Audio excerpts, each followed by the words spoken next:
Айсберг деген не екенін білесіз бе? Ол мұзды тау. Ұзақ жылдар бұрын аңызға айналған Титаник кемесі осы үлкен мұзға келіп соғылған. Бірақ бүгінгі видеодағы айсберг мүлде бөлек нәрсе. Бұл алдаркөсе жайлы мәліметтер. Шетелде осындай тренд бар, қысқаша түсіндіріп өтейін. Айсберг бірнеше құрылымнан тұрады. Аспаннан бастап шыңырауға, яғни судың түбіне дейін. Айсберг төмендеген сайын мәліметтер де солай қиындай береді. Жарайды, оның бәрін видео барысында түсіне жатарсыз. Аспан. Алдаркөсе мультсериалы алғаш рет 2009 жылы шыға бастады және 2011 жылы аяқталды. Мультфильмде барлығы 80 серия бар, ол 2 сезоннан тұрады. Бірінші сезон бұлай басталады және онда 30 серия.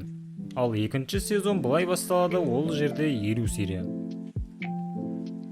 Бұл мультфильмнің авторы Артур Краус. Жалпы әр серияның соңында проектке үлес қосқан адамдардың аты жөні жазылған. Шың. Бекжан Тұрыс. Ол алдардың даусын салған актер. Қайсы адал, қайсы ұры екенін жұрттың өзі-ақ біледі ғой. Бастапқы серияларда жалғыз өзі барлық кейіпкерлерді, тіпті бәйбішені де дыбыстаған. Бірақ кейін тағы да актерлар қосылды. Мүмкін әйелдің даусын салу үшін әйел адамды алайық деген шығар. Шығыс базары.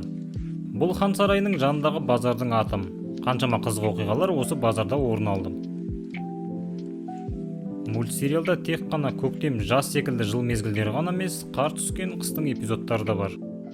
Су беті. Сериалда алдаркөсе мүлде қатыспаған эпизодтар бар. Яғни бұл эпизодтар басқа кейіпкерлер жайлы. Мысалы, ханның бейшара болып киініп, уәзірлері мен кедейді тексеруі. Көп сериялардың басында және соңында карталар көрсетілген. Мысалы, мынау ескі карта. Осыдан қай жерде не орналасқанын көруге болады. Екінші маусымның картасының сапасы жақсылау. Осы карта жайлы толығымен болашақта видео түсіретін боламын. Алдар тек қана тез ойланбайды, тез жүгіре де біледі.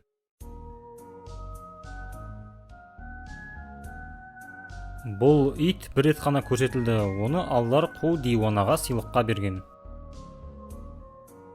Сериалда алдар тек қана қыдырумен айналыспайды. Мысалы, бір эпизодта ол шопан болған, басқа біреуінде етікші, тақия тігуші және байға қызметкер болған кезі де бар.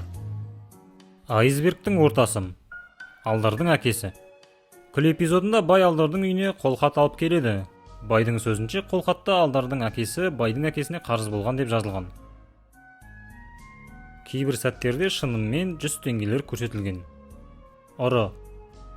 Бұл алдарды 2 рет алдап кеткен кейіпкер, өте сирек жағдай. Бір анимациялардың ішінде бай ғашық болып қалған кезде оның жүрегі тас болып көрсетілген. Айсбергтің түбі. Басқа ертегілер. Таңғаларлық ғажайып эпизодында кейбір кейіпкерлер мен заттар басқа ертегілерден алынған. Олар қаңбақшал, сиқырлы қазан, ұшатын кілем және ұртоқпақ. Бүркіт. Тағы да ерекше кейіпкер. Бұл сиқырлы бүркіт, және ол өзін құтқарған адамдарға қарбыз дәнегін береді. Бұл қарбыздардан алтын да шығуы мүмкін, аралар да шығуы мүмкін.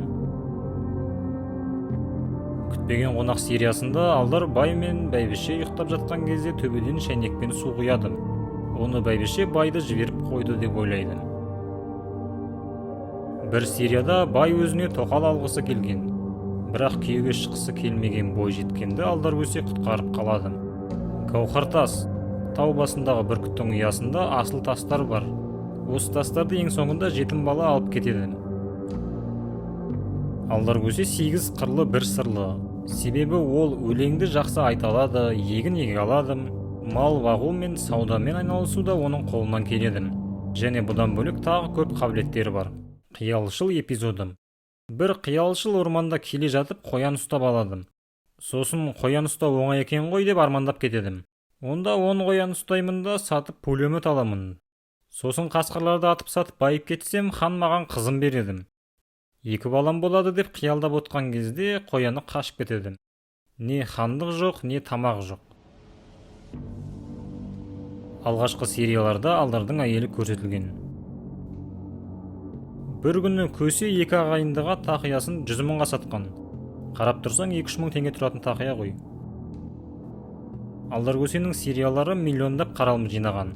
Соның ішінде ең көп қаралым жинаған эпизод ол күтпеген қонақ эпизоды. Барлығы 12 миллион. Шынында да лайықты, себебі бұл серияның атмосферасы да, сюжеті де ерекше. Қараңғы сулар. Алдардың есегі 2010 жылғы. Лотерея ойнатқан кезде қағаздан осындай жазу көруге болады. Тоқырбас алдар. Барлық мультсериал бойынша алдар тақиясын бір рет қана шешкен, және тақиясының астында бірде-бір шашы жоқ. Бұл мультфильмде шынымен де паспорт, яғни жеке куәлік бар. Одан бай мен бәйбішенің толық аты жөнін білсек болады. Кейбір серияларда артқы фонда балбал тас бар, ал бұл тастың іші толған қазына. О дүниенің өкілі сериясында бәйбіше Самат деген ағасы бар екенін айтады. Бір эпизодтың соңында алдар көсе шіріген байға айналып кетеді. Футурама. Қыңыр көршілер эпизодында біртүрлі сәт бар. Авторлар серияның соңына Футурама деген шетелдің мультфильмінің басталуын қосқан. Не үшін бұны қосқаны түсініксіз.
Осымен видео бітті десек те болады. Әрине соңына қарай кішкене мистикалық бағыт болып кеттім.